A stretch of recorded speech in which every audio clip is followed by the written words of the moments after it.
You, finding life pretty dull? Dreaming again of exotic places? Wishing you were somewhere else? We offer you escape.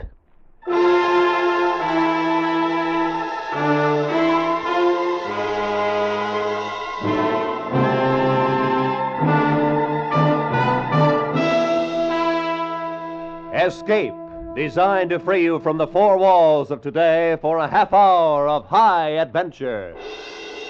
Escape with us now to the year 100,080 and a world where beauty and terror live side by side, as H.G. Wells describes it in his immortal story, The Time Machine.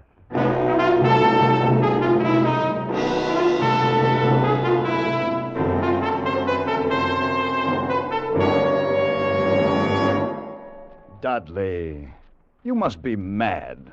A time machine. Yes, my friend, a time machine. This thing? This very thing. This contraption? This framework made of quartz and bronze and ivory, with its levers and its dials and its seat in the middle.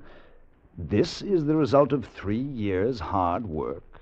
I promise you, Fowler, that on this machine a man can go wherever he likes in time. By working these levers, a man can choose his century, his year, his very day. Oh, really, old man? Time is only a kind of space. If we can move about in all the other dimensions of space, why not in time, too? It's impossible. Out of the question. Then what of the journeys I've already taken on this little contraption? I'm afraid you've been having a bad dream. You mean I've developed into a liar? Very well. You shall have proof, my friend. How?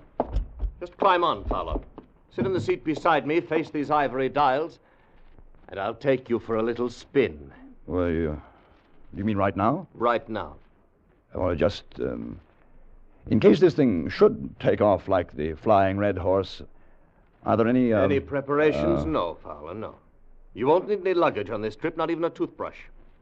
You'll be back here in my laboratory in less than a minute.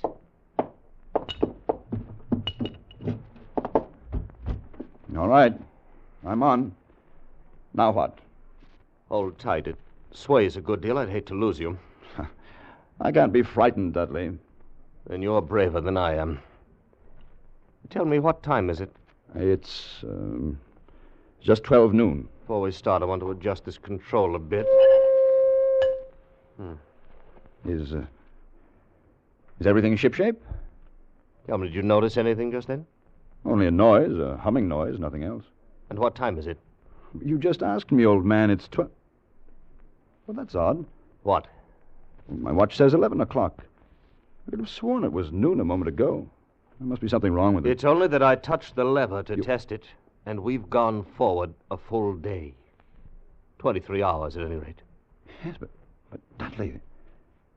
Finished scoffing, Fowler? Yes. Yes, I believe I have. Then hold tight. This will be the real article. I'm ready, Dudley. Good man. Well, say goodbye, Fowler. Say goodbye to 1950.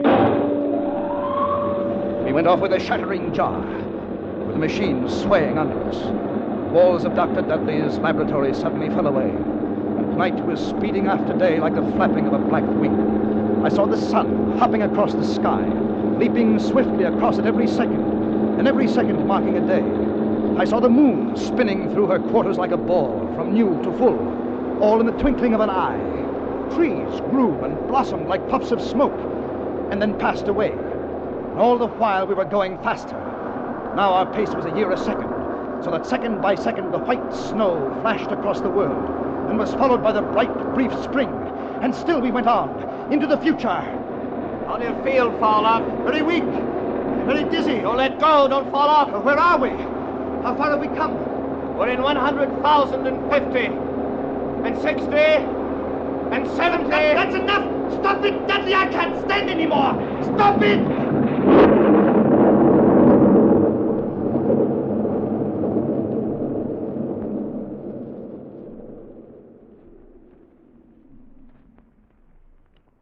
Fowler, you all right? Yes, I believe so. No broken bones. What happened? Not sure. Must have stopped too suddenly. Where are we, Dudley? Look around for yourself. A wide lawn and a beautiful, vast garden. No, I meant geographically. Just where we were when we started, where my laboratory stood 100,000 years ago. And the year, Dudley? What is the year now? 100,080. It seemed absolutely incredible. A dream, but a pleasant one, for the garden in which we found ourselves was beautiful and summery, with an unexpected perfume about it, almost like platine. At some distance, we could see a large and imposing building, and everything was quiet and peaceful, but almost too much so. And the sense of strangeness, of incredible strangeness, sent a shiver up my spine. 100,080. Fowler, do you want to go back? Yes, I rather think I do. Let's go back. Dudley. From over there, in the bushes. It sounded human. Come on!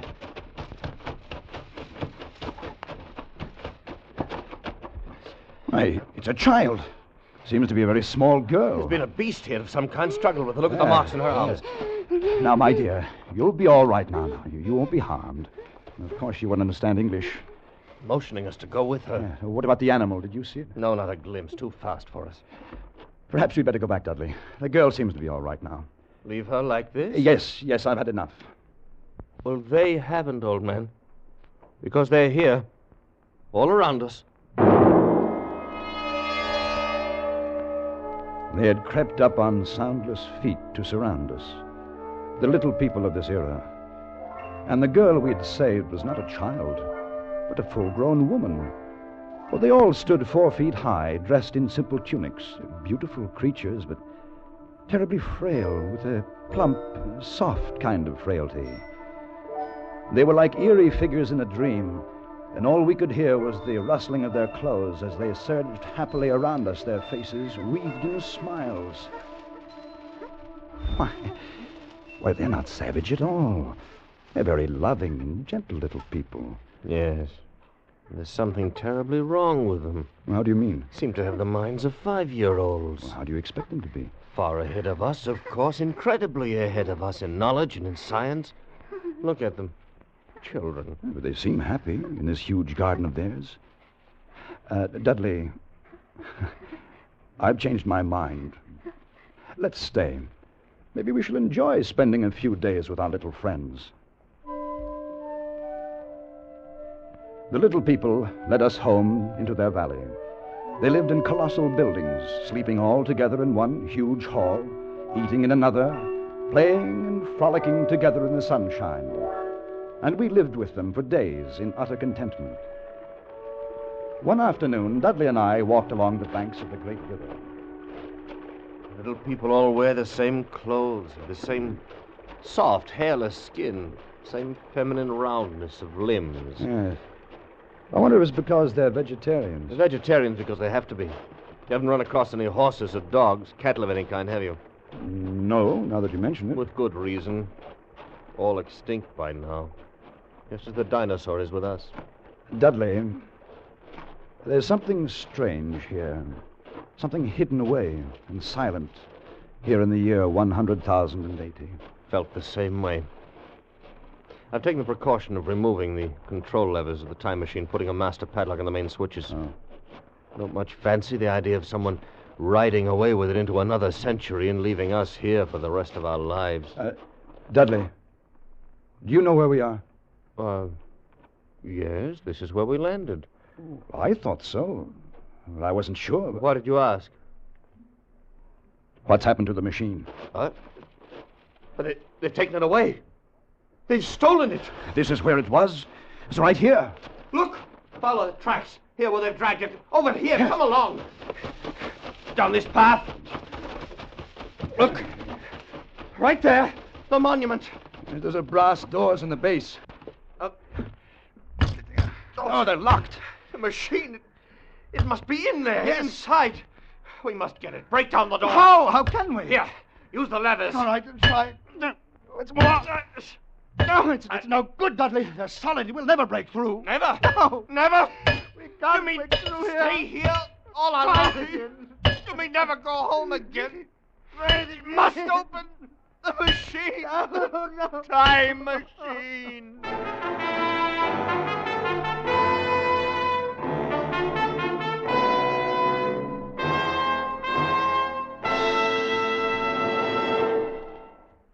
The laughs that Red Skelton and Amos and Andy bring to CBS on Sunday nights are doubled, tripled, and quadrupled because of the friends, relatives, and strange acquaintances they bring with them. Hardly a Sunday night goes by but you meet Shorty, the Kingfish, Sapphire, and a whole host of Amos and Andy funny friends. Red Skelton generously gives time to Willie, Clem, and the rest of his laugh-provoking pals. You're invited to meet them all again tonight on most of these same stations when Red Skelton and his gang and Amos and Andy and their friends pack the house with mirth at CBS, the Star's address. And now we return you to Escape.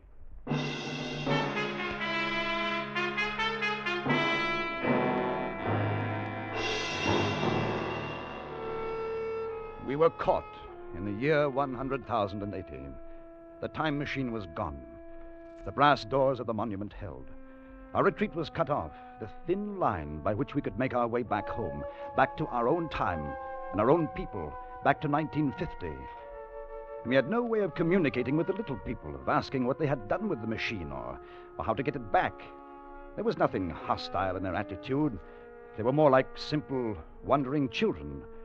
Only one, the young woman Weena, whose life we had saved on our first day, had become really friendly.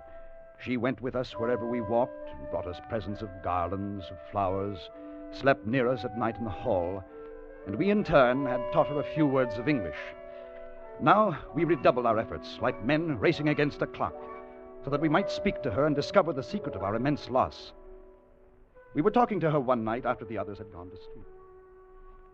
No, not these, Dudley. No. How can you be so sure your people didn't steal the machine? Aren't there any thieves among them? Are they all perfect? No, not so loud, Dudley. You'll wake them. Besides, she doesn't understand. The thief must be sleeping somewhere in this hall. Weena, they take machine. No, Dudley.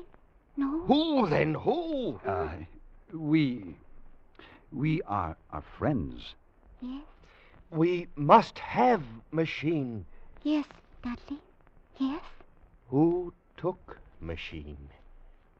Other people, not yours? Other? What about those doors, Weena?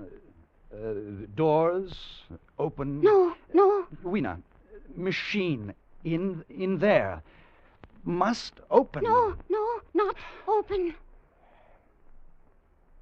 Oh, all right, my dear. Go to sleep, get some rest. Yes, Dudley. Sleep. What's to become of us, Fowler? Are we caught here in this century? We spend our lives with the little people and their secret. We'll go back to the monument tomorrow. We'll find a way of breaking in. Good night, Dudley. Dudley? Yes. Did you just... There it was again. What? Something. On my face. Huh? Cold, filthy to the touch. On my face and in my hair, as cold as death. Dudley! You're right. There's something in here with us. Smells of the grave. What was it? I don't know. But look at them. Look at the little people. They're all awake. It's as though they've been stampeded. Let's get out of here. I want some fresh air. We went quickly through the hall and outside, away from the frantic rustling of the little people. The moon was full, just overhead, and it was close to dawning. There was a faint sound speeding close behind us, and we turned, our nerves ragged, our muscles tensed. But it was only Weena, coming swiftly to join us. Dudley, afraid. And then there is Dark. something. What do you mean, Weena? Dark? What? Dark thing. Dark place. Night. Why should they be afraid of the night, Dudley? It's not the night alone. Dark place, that's our cube. Perhaps it's something underground.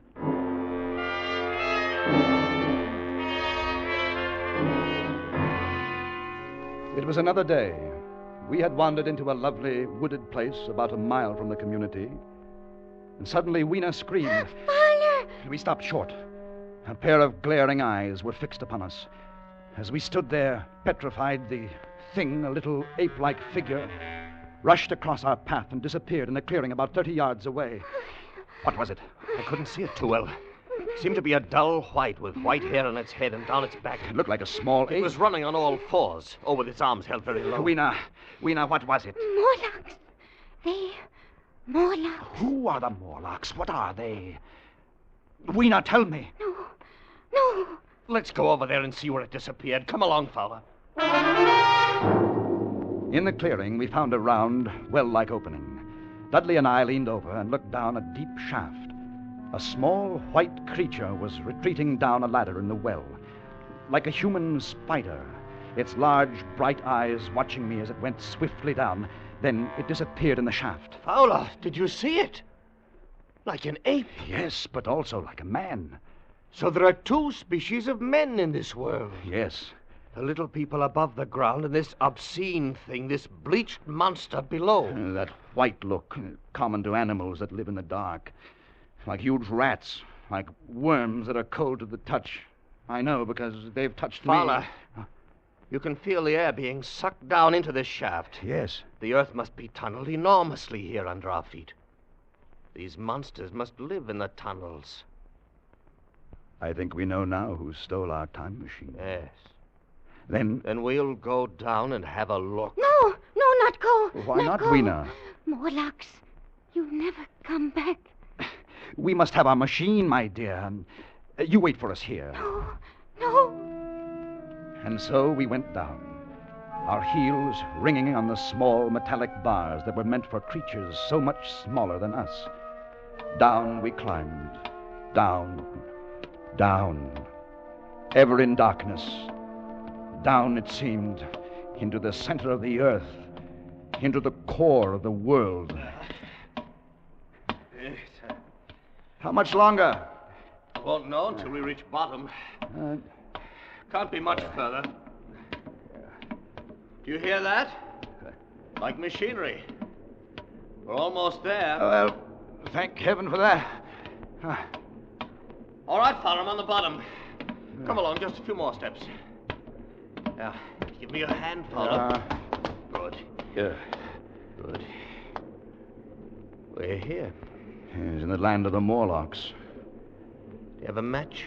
Yes, here. Seems to be a large vaulted cavern at the end of this passage. What do you suppose they'll do if they catch us?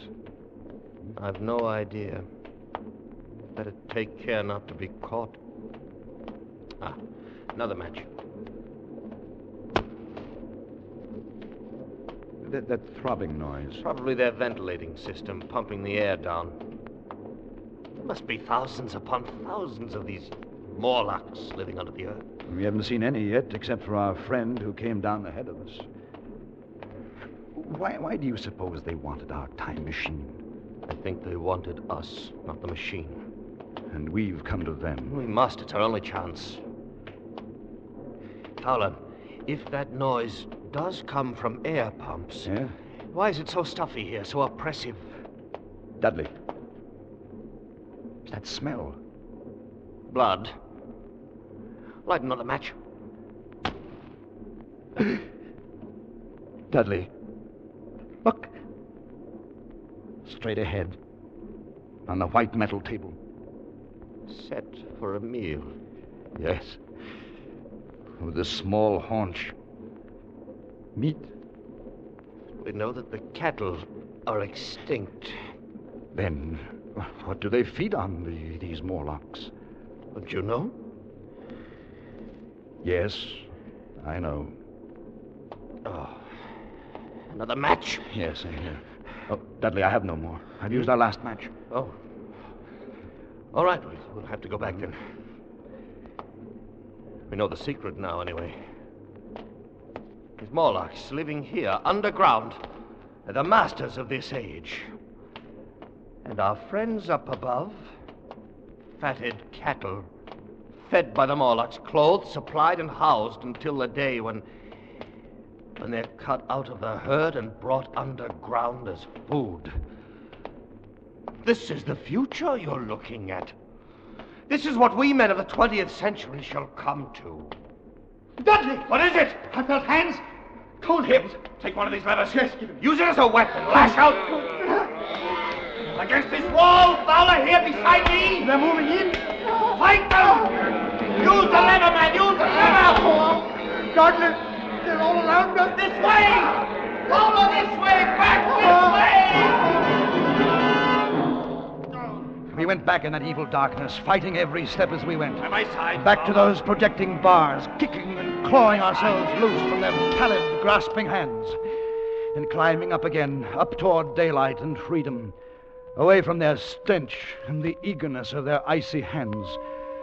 And they did not follow, for daylight was their enemy and their great fear. And we lived among the lush gardens of the little people like prisoners, like men without reprieve, like men who are dead, though they still walk the earth. For the time machine was locked away behind great brass doors, and we knew we could never force them open.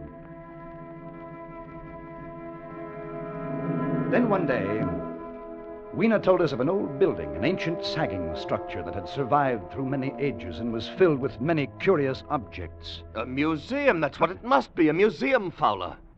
Perhaps from some earlier time. I'm in no mood to go looking at a museum. Don't you see? What? Specimens hermetically sealed in museums. Perhaps there are things, weapons, machinery, something we can use. Yes, of course. If we could find some dynamite or gunpowder or something. We could blast those doors, we could get in. Where is this place, Weena? This old building that no one ever goes near? I take you. It's not far. A chance, old man. A slim one, but a chance nonetheless.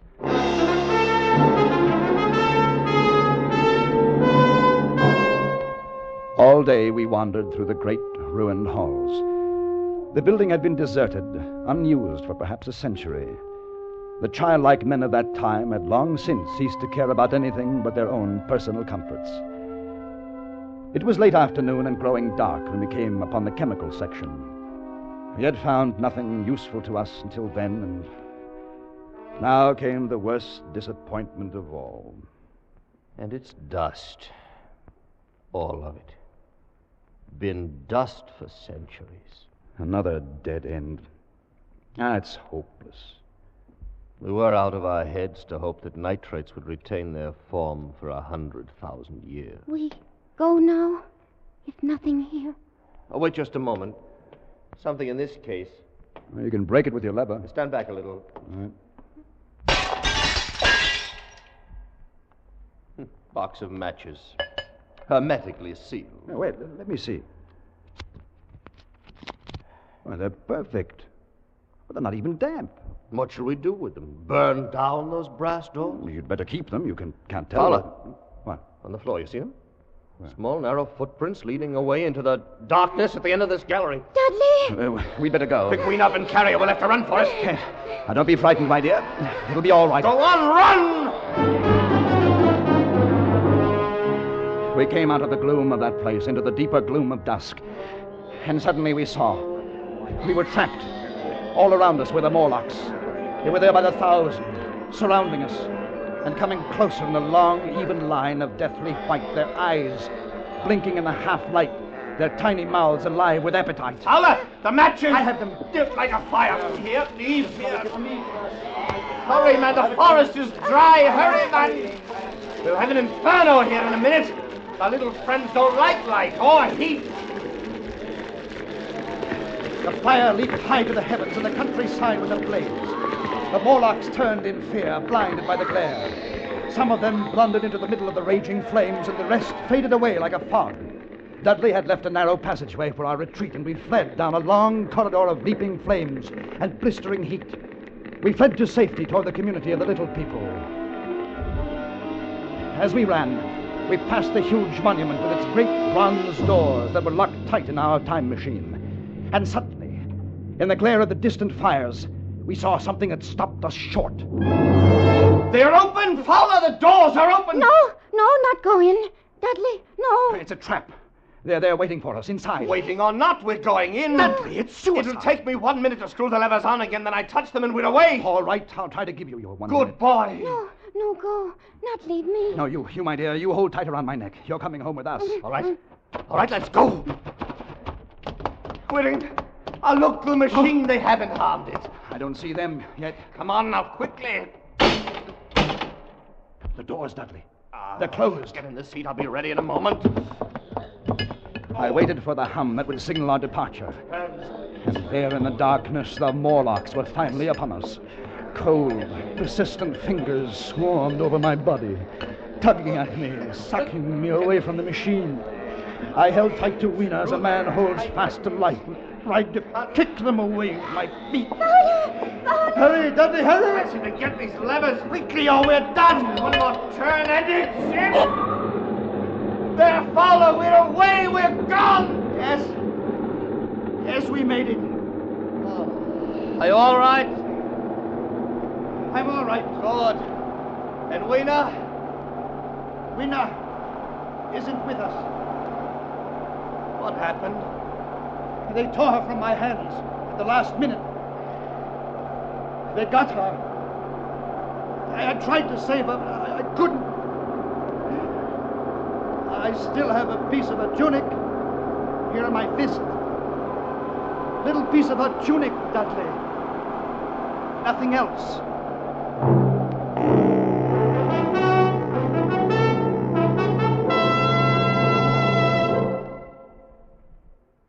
And so we came home again. Back into the very minute from which we had left. Back into 12 noon, October 22nd, 1950. We were in Dudley's laboratory again, motionless, sitting on the ridiculous contraption which he has called a time machine. Was it all a dream? Did any of it happen? Could any of it happen? Oh, of course not. How stupid. Then what of this? What of this little piece of thin green silk I hold in my hand?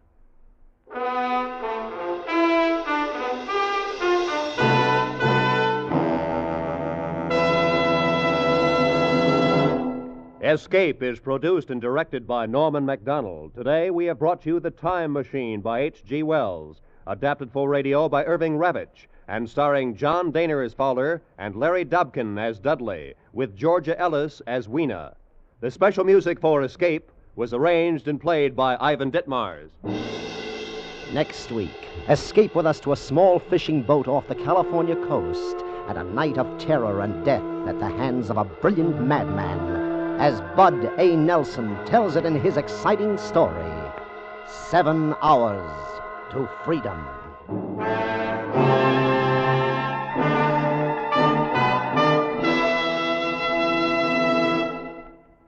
Hollywood star Dick Powell plays Paul Revere and takes Charlie McCarthy with him on his historic ride tonight on CBS.